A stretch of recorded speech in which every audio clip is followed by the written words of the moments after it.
Hello and welcome to Krishi Jagran Business, which keeps you updated with all the agri-news of the nation. This is Singh. Let's take a quick look at the top headlines of the day.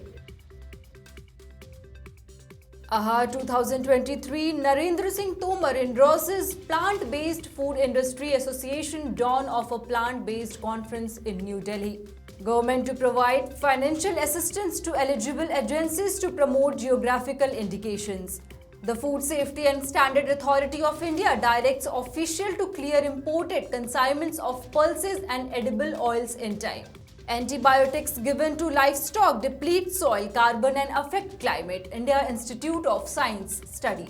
500 UP farmers protest at Noida, FIR against 180 including farmer leader.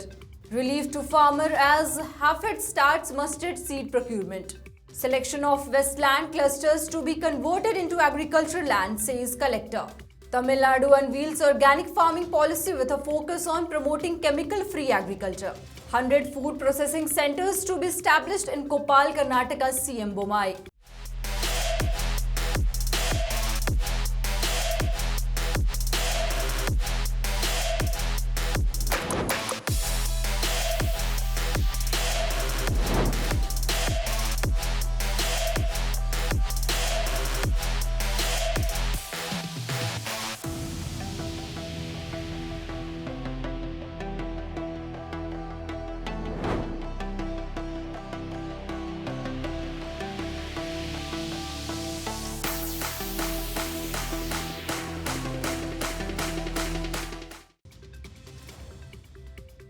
As Chief Guest, Narendra Singh Tomar, Union Minister of Agriculture and Farmers Welfare, graced and inaugurated the conference. While speaking to the audience, Agriculture Minister Narendra Tomar emphasized the importance of plant-based food and assured that the Ministry of Agriculture will take this into account in future plans. The Agriculture and Processed Food Products Export Development Authority and the India Trade Promotion Organization co-hosted the dawn of a plant-based age conference, which was organized by the Plant-Based Food Industry Association. Also, the PhD Chamber, supported by Franchise India, powered by USSOY, he congratulated PBFIA and Sanjay Sethi, as well as the other partners on the successful organization of the conference.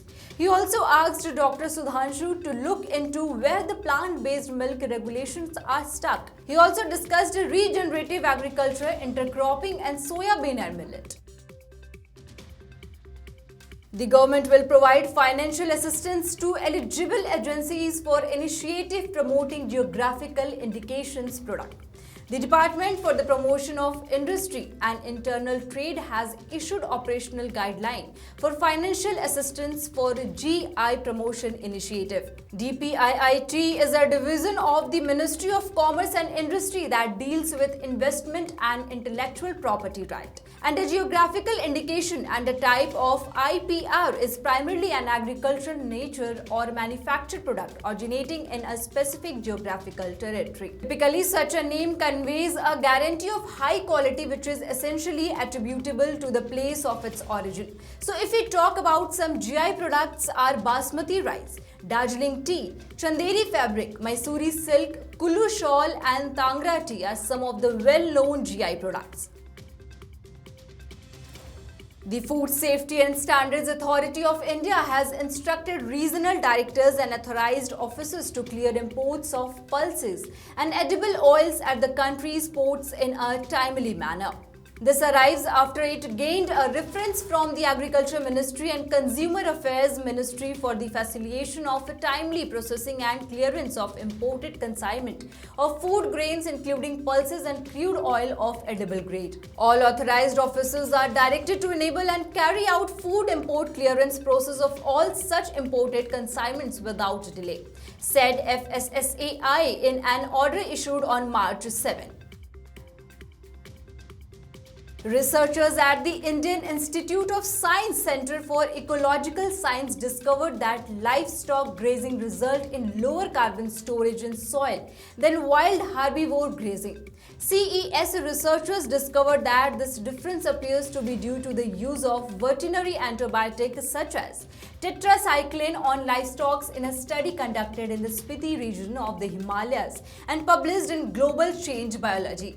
According to the researchers, when antibiotics are released into the soil via dung and urine, they alter the microbial communities in the soil in ways that are detrimental to carbon sequestration. Livestock is now the most abundant large mammal on the planet. If the carbon stored in soil under livestock can be increased even slightly, it can have a significant impact on climate mitigation. In a previous study, the researchers demonstrated how herbivore grazing plays an important role in stabilizing the pool of soil carbon in the same region. Farmers from around 80 villages recently staged a protest against the Noida authority demanding better rehabilitation facilities and alleging that the Noida authority has cheated them. Around 500 farmers, including women, reached the Sector 6 office around noon and shouted slogans against the Noida authority and the Uttar Pradesh government. Their march affected traffic on the city's main road, Udyog Marg, beside affecting work at the authority office. The Gautam Budh Nagar police on Tuesday registered an FIR against over 180 people, including farmer leader Sukhbir Khalifa, for protesting outside the Noida Authority office in Sector 6 on Monday without obtaining permission from the police.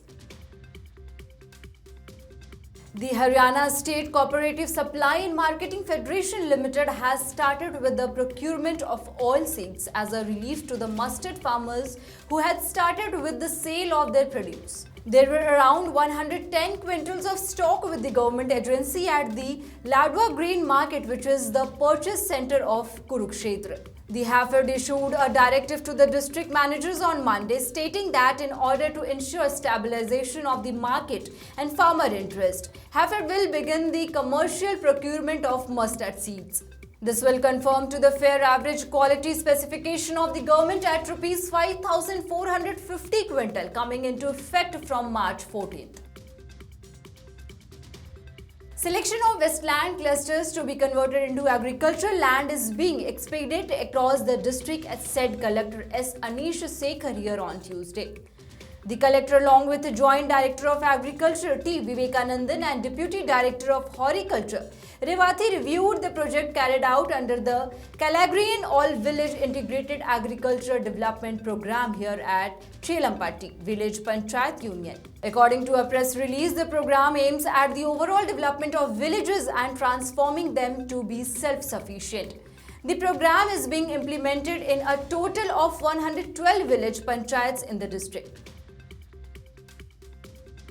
Tamil Nadu Chief Minister M.K. Stalin on Tuesday released the much-awaited organic farming policy for the state to support chemical-free organic agriculture in Tamil Nadu and provide safe food for the people. The policy will come into effect from the date of issuance of the government order and will be reviewed after a period of 5 years. The policy will be implemented through the convergence of all related central and state schemes of departments like agriculture, horticulture, agriculture marketing, agriculture engineering, animal husbandry, fisheries, khadi and textiles in an integrated approach.